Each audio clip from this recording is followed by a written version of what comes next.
नमस्कार दोस्तों, मैं सत्यम मिश्रा स्वागत करता हूं आप सबका आपके अपने YouTube channel effective education point पर।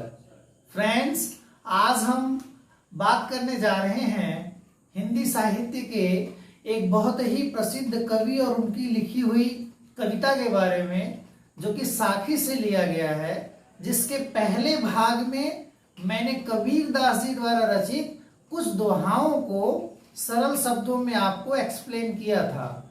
तो उसी साखी से कुछ अन्य दोहों के साथ मैं आपके बीच उपस्थित हूं। तो इस वीडियो को लास्ट तक देखें और अगर कहीं कोई प्रॉब्लम हो तो आप कमेंट बॉक्स में अपनी समस्या जरूर बताएं। तो सबसे पहले इस दोहा का वाचन करते हैं और फिर इसकी व्याख्या करेंगे। विरह भुवंगम तन बसै, मंत्रन लागे कोय, राम वियोगी ना जिवे, जिवे तो बोरा होय। कबीरा जिवे तो बोरा होय। पोथे पढ़े पढ़े जगमुआ, पंडित भया न कोय। ढाई अक्षर प्रेम का, पढ़े सो पंडित होय। कबीरा पढ़े सो पंडित होय। सुखिया सब संसार है, खाए अरु सोए। दुखिया दास कबीर है, जागे अरु रोवे। कबीरा जागे अरु रोवे। ये बहुत ही अद्भुत प्रसंग है और मैं ये मानता हूं कि कबीर दास जी के हर दोहा से व्यक्ति न केवल पाठ्य संबंधित चीजों को सीखेगा, बल्कि वो अपने जीवन को बदलने के लिए एक आदर्श नैतिक गुण भी इनके अलग अलग दोहाओं से हम सीख सकते हैं। और अगर हम इसको अपने जीवन में आत्मसात कर लें, अपना लें, तो हमारा जीवन बदल सकता है। जैसे इन्होंने कहा कि विरह भुवंगम तन बसै, यानी विरह का आशय होता है बिछुड़ना। जब हम अपने किसी प्रिय से बिछड़ जाएं, विरह का आशय हो जाएगा बिछड़ने का गम। और भुवंगम का आशय हो गया सांप। और तन का मतलब शरीर, बसय का मतलब आ जाता है, ऊपर होता है, निवास करता है। कहने का आशय ये हुआ कि अगर हम किसी को सच्चा प्रेम करते हैं, या अगर हमारा किसी व्यक्ति से बहुत मन लगता हो, मतलब हमारा वो आत्मीय है, बहुत प्रिय है, तो अगर अपना कोई प्रिय व्यक्ति हमसे बिछुड़ जाए, अलग हो जाए, तो उससे अलग होने का जो दुख है, जो गम है, उसे हम लाख जतन कर लें, वो दूर होने वाला नहीं है। तो वही है, मंत्र न लागे कोई भी उपाय कर लीजिए, कोई जतन कर लीजिए, कोई विधि विधान कर लीजिए, यह जो दुख है वह कम होने वाला नहीं है, समाप्त होने वाला नहीं है।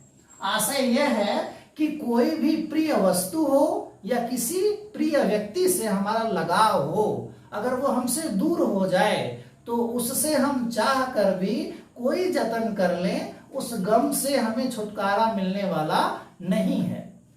और कहते हैं राम वियोगी ना जीवे। ठीक उसी प्रकार से जो राम से प्रेम करने वाला व्यक्ति है, जो ईश्वर में मन लगाने वाला व्यक्ति है, जो राम से प्रेम करने वाला व्यक्ति है, वह जीव, वह व्यक्ति अगर उनसे अलग हो जाए या वो राम से अलग हो जाए, तो वह व्यक्ति जी ही नहीं सकता है। जीवे तो बौरा होए। अगर वो जीवित रह भी गया तो पागल हो जाएगा, बौरा जाएगा। भाई कोई आत्मीय चीज, जैसे आप समझते हैं, आप प्रेमी प्रेयसी से भी समझ सकते हैं, पति पत्नी से भी समझ सकते हैं, माँ पुत्र से भी समझ सकते हैं, ईश्वर और भक्त से भी समझ सकते हैं। यानी भक्त का ईश्वर के प्रति पागलपन है, उनको पाने के लिए ईश्वर की भक्ति में वो लीन रहता है, और ईश्वर से एक पल भी अलग होने पर वह भक्त अपने आप को जैसे कुछ बहुत कीमती चीज खो जाने से पगला जाने जैसे पोजीशन में पहुंच जाता है। ठीक वैसे ही प्रेमी प्रेयसी का है, अगर वो एक दूसरे को नहीं मिल पाते हैं तो एक दूसरे के लिए वह बिल्कुल बौरा जाते हैं, पागल हो जाते हैं। और उसी तरह से माँ बेटे के संबंध भी हैं कि बेटे का माँ के प्रति और माँ का बेटे के प्रति जो आंतरिक प्रेम है, जो अंतरात्मा से प्रेम है, उनमें से कोई एक व्यक्ति अगर एक दूसरे से बिछड़ जाए तो उनका जीवन मुश्किल हो जाता है। वैसे देखिए, ये एक प्रसंग बड़ा अच्छा है कि पोथी पढ़ी पढ़ी जगमुआ पंडित भयान कोय। ज्यादातर लोग ये समझते हैं कि किताबें पढ़ लेने से, डिग्री ले लेने से या अलग अलग तरह की किताबों का ज्यादा मात्रा में अध्ययन कर लेने से हम विद्वान हो गए, ज्ञानी हो गए, जबकि वह विद्वता किसी काम की नहीं है। विद्वता वास्तव में वह है जो मानव का मानव से प्रेम स्थापित करे। दुनिया में अगर हम हर तरह के जीवों के साथ अपना प्रेम स्थापित कर पाते हैं और हम अपने जीवन के वास्तविक महत्व को समझ पाते हो कि हमने जन्म क्यों लिया है, हमारे जीने का उद्देश्य क्या है और हम किसी के काम आ भी रहे हैं या नहीं आ रहे हैं, अगर हम इस भावना से, अन्य लोगों के सहयोग की भावना से, प्रेम की भावना से लगे हैं और कार्य कर रहे हों, तो अगर हमारे पास अध्ययन के लिए तमाम पुस्तकें न भी हों तो हमारा जीवन ही अध्ययन बिंदु बन जाता है। यानी 2.5 अक्षर प्रेम का, यानी अगर व्यक्ति ये जान ले कि हमारा प्रेम का संबंध अगर सबके साथ हो जाए, यानी अगर हम हर व्यक्ति से प्रेम करने लगे, हर व्यक्ति को स्नेह देने लगे, तो उससे हमें स्नेह मिलने लगेगा और फिर हमारा जीवन हमें एक विद्वान, एक योग्य व्यक्ति के रूप में लोगों की नजर में वो प्रस्तुत होगा।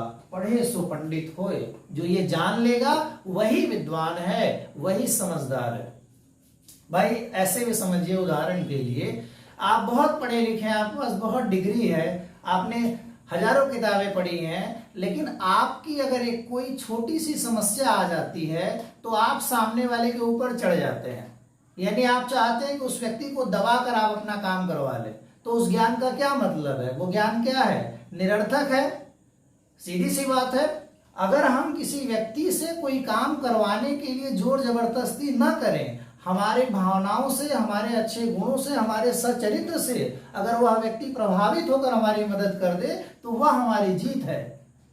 तो यही चीज है। हालांकि आजकल सारी चीजों लोग ये समझते हैं, पूरा लोग ऐसा कोट भी करते रहते हैं कि जिसकी लाठी उसकी भैंस, लेकिन ये सही बात नहीं है। अगर सभी लोग इसी वाले मुहावरे पर, इसी वाली कहावत पर चलने लगे तो दुनिया में केवल लठैत ही नजर आएंगे।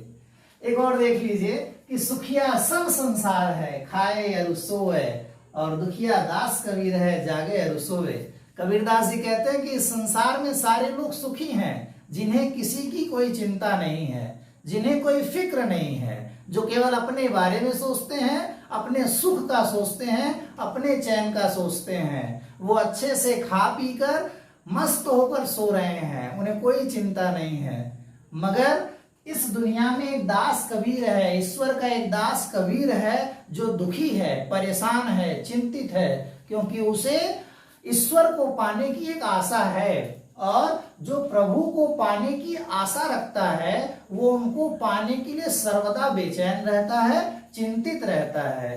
तो कबीरदास जी कहते हैं कि सारा संसार सुखी है क्योंकि वो केवल अपने बारे में सोचते हैं, खाते हैं, पीते हैं, सोते हैं। और ऐसा मजाक में भी लोग कहते हैं कि अपना काम बनता भाड़ में जाए जनता। ऐसा कॉन्सेप्ट अगर हम लेके चलेंगे तो बताइए हम कितना अच्छा आदर्श प्रस्तुत करेंगे। लेकिन जो इस तरह के कॉन्सेप्ट के साथ आगे बढ़ रहे हैं वो सुखी भी हैं। मगर कबीरदास जी कहते हैं कि जो ईश्वर प्राप्त, ईश्वर की भक्ति में लगा हुआ है, जो उन्हें पाना चाहता है, जो कुछ करके जाना चाहता है, तो वो व्यक्ति, जैसे कबीरदास जी जैसा व्यक्ति, ईश्वर भक्ति की ओर पूरी तरह से आसक्त है, इसलिए वो बेचैन है, वो दुखी हैं, वो चिंतित हैं, वो आशावादी हैं। तो मित्रों, यहाँ मैंने साखी कविता की सारे दोहाओं को पहले और दूसरे भाग में अच्छे से एक्सप्लेन कर दिया है। आई होप आपको ये सारी चीजें बिल्कुल आसानी से समझ आ रही होंगी, और अगर ये सारी चीजें आपको क्लियर हो रही हो तो प्लीज मेरे चैनल को लाइक, सब्सक्राइब करें। Thank you very much.